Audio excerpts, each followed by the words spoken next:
बिस्मिल्लाहिर्रहमानिर्रहीम। शुरू अल्लाह के बबरकत नाम से जो दिलों के राज खूब जानता है। सभी नाजरीन को अस्सलामु अलैकुम। नाजरीन, आज की वीडियो में बात करेंगे हज़रत अब्दुल मुत्तलिब के बारे में। हज़रत अब्दुल मुत्तलिब नबी करीम सल्लल्लाहु अलैहि वसल्लम के दादा थे। इनका असल नाम शीबा था। इनको अब्दुल मुत्तलिब इसलिए कहा जाता है क्योंकि इनको इनके चचा मुत्तलिब ने पाला था, क्योंकि इनके वालिद हाशिम की वफात इनकी पैदाइश से कुछ माह बेशतर हो गई थी। हज़रत अब्दुल मुत्तलिब दीन इब्राहीमी पर कायम थे और ऐसी कोई एक भी रिवायत नहीं मिलती कि इन्होंने कभी बुत परस्ती की हो। नाजरीन, मुत्तलिब लफ्ज़ अरबी के लफ्ज़ तलब से निकला है, जिसके मानी है ज़रूरत, और मुत्तलिब का मतलब है हर ज़रूरत पूरी करने वाला। अब्दुल मुत्तलिब का असल मतलब हर ज़रूरत पूरी करने वाला बंदा, यानी हो सकता है कि अरब में अल्लाह का ये सिफाती नाम पुकारा जाता हो। जब हज़रत अब्दुल मुत्तलिब के चचा का नाम मुत्तलिब था तो सिफाती नाम रखे जाते हैं, जैसे रहीम या अजीम या अली। ये अल्लाह के सिफाती नाम भी हैं। अब्दुल मुत्तलिब 497 ईस्वी में पैदा हुए। इनके वालिद का नाम हाशिम बिन अब्द मनाफ और वालदा का नाम सलमा बिनते उमरू था। इनकी वालदा का ताल्लुक यसरब, जिसका नाम बाद में मदीना या मदीनतुर रसूल सल्लल्लाहु अलैहि वसल्लम से था। इनके वालिद का इंतकाल इनकी पैदाइश से चंद माह पहले हो गया था, जो कि फ़लस्तीन के इलाके गज़ा में हुआ, जहां वो तिजारत के सिलसिले में गए हुए थे। इसके बाद इनकी वालदा इनको यसरब ले गई, जहां वो 8 साल की उम्र तक रहे। जब वो 8 साल के हुए तो इनके चचा मुत्तलिब इनको वापस मक्का ले आए। हाशिम बिन अब्द मनाफ की वफात के बाद काबा के ज़ायरीन को खाना और पानी देने की जिम्मेदारी मुत्तलिब बिन अब्द मनाफ के सपुर्द हुई। हज़रत अब्दुल मुत्तलिब की वालदा इनको अपने वालिद के घर मदीना ले गई थी, जहां इनकी परवरिश हुई। जब हज़रत अब्दुल मुत्तलिब कुछ बड़े हुए तो इनके चचा मुत्तलिब बिन अब्द मनाफ इनको मदीने से मक्का वापस ले जाने के लिए आए। जब उन्होंने अपने भतीजे को देखा तो आंसू इनकी आंखों से जारी हो गए। अपनी वालदा सलमा बिनते अमरू की इजाज़त के बाद हज़रत अब्दुल मुत्तलिब अपने चचा के साथ मक्का आ गए। मक्का आने के कुछ अरसे बाद ही मुत्तलिब बिन अब्द मनाफ की वफात यमन के सफ़र में हो गई, तो सरदारी और काबा के ज़ायरीन की खिदमत पर जो मुत्तलिब बिन अब्द मनाफ ने हज़रत अब्दुल मुत्तलिब के सपुर्द की थी, नौफल बिन अब्द मनाफ ने कब्जा करना चाहा। हज़रत अब्दुल मुत्तलिब ने कुरैश की मदद तलब की, मगर शनवाई ना हुई। इसके बाद हज़रत अब्दुल मुत्तलिब ने अपने मामू अबू साद, इनका ताल्लुक बनु नजार से था, इनकी मदद तलब की, जो 80 घोड़सवारों के साथ इनकी मदद के लिए आए। उन्होंने नौफिल बिन अब्द मनाफ से कहा कि ए नौफिल, अगर तूने अब्दुल मुत्तलिब से छीना जाने वाला हक इन्हें वापस ना किया तो मैं तलवार से तुम्हारी गर्दन उड़ा दूंगा। इस पर नौफिल ने इनकी बात मान ली। इस बात पर कुरैश के मुअज़्ज़िज़ीन को गवाह बनाया गया, मगर जब हज़रत अब्दुल मुत्तलिब के मामू वापस मदीना चले गए तो नौफिल बिन अब्द मनाफ ने अब्दुल शम्स बिन अब्द मनाफ और इसकी औलाद के साथ एक मुआहिदा किया और हज़रत अब्दुल मुत्तलिब के खिलाफ तहरीक शुरू कर दी। बनु खज़ा ने बनु हाशिम के साथ दिया और बैतुल नदवा में बनु हाशिम से इनका साथ देने का अहद किया और बनु नजार के लोगों से कहा कि अब्दुल मुत्तलिब इसी तरह हमारा बेटा है, जिस तरह तुम्हारा और हमारे पास इसका साथ देने की ज्यादा वजूहात हैं।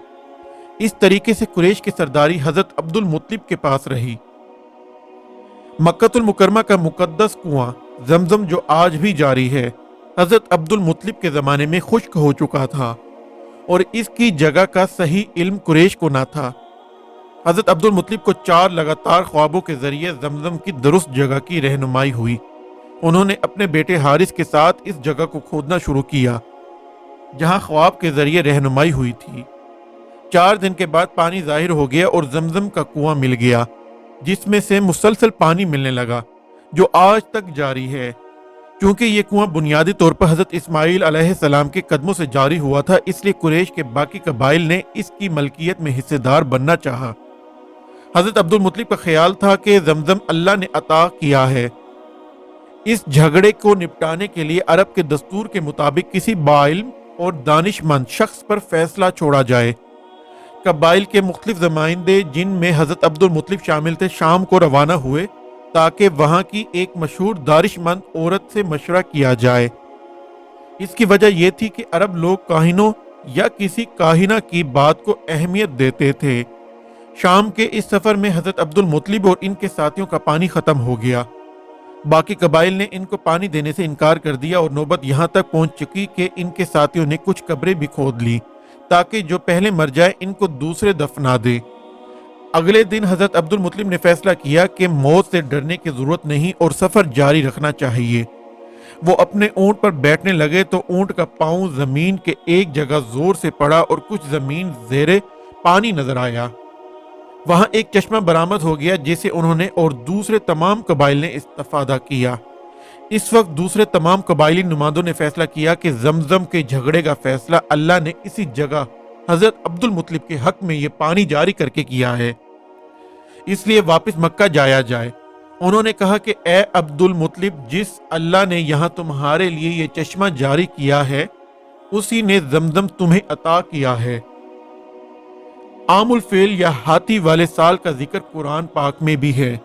اس سال حبشہ کے مقرر کردہ یمن کے گورنر ابرہہ نے مکہ پر حملہ کیا۔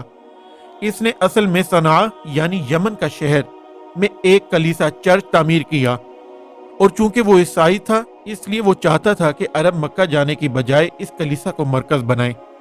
جب یہ ممکن نہ ہوا تو اس نے کعبہ کو تباہ کرنے کی ٹھانی۔ اس کے لشکر میں سینکڑوں ہاتھی شامل تھے۔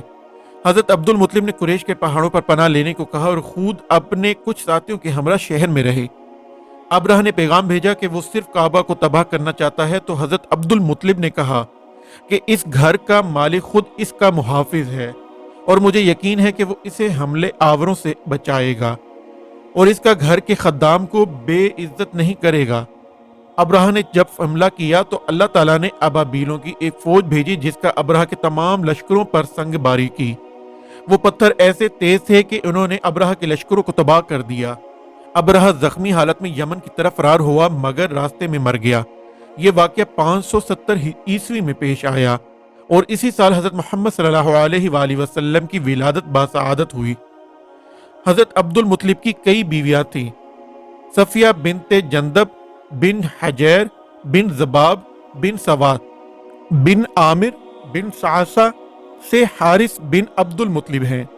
یہ اکیلے اور سب سے بڑے تھے۔ انہی کے نام پر عبد المطلب کی کنیت ابو الحارث تھی۔ یہ عبد المطلب کی حیات میں ہی فوت ہو گئے۔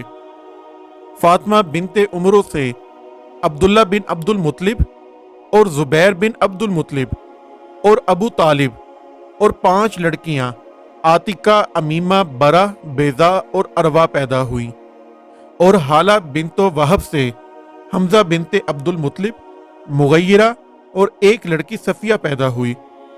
منتیلہ بنت جناب سے عباس بن عبد المطلب بنو عباس کے جد امجد، زرار اور کم پیدا ہوئے۔